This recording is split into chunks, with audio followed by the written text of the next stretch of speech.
ইদানিং যে গরম পড়েছে তা তো বলে বোঝানোর মতোই না। আর এই গরমে যদি আইসক্রিম খাওয়া যায় তাহলে তো অনেক মজা লাগে।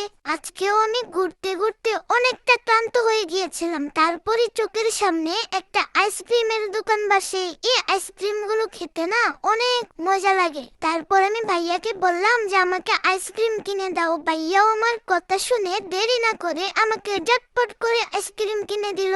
ভাইয়া দুইটা আইসক্রিম নিয়েছিল, একটা আমার জন্য আর একটা আপুর জন্য। তারপর আমি আইসক্রিম নিয়ে একটা জায়গায় বসে যাই এবং সেখানে বসে সুন্দর করে আইসক্রিমটি খেতে থাকি। আইসক্রিমটা যখন শেষ হয়ে যাচ্ছিল তখন ভাইয়া আমাকে সুন্দর করে মুখে তুলে খাইয়ে দিচ্ছিল।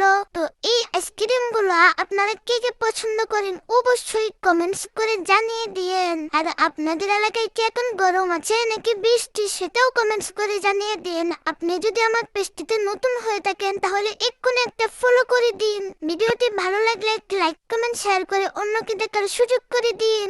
অনেক গরম আর ঘোরা যাবে না, আমি এখন বাসায় চলে যাব, তাই ভিডিওটি এখানেই শেষ। টাটা, বাই বাই, আল্লাহ হাফেজ।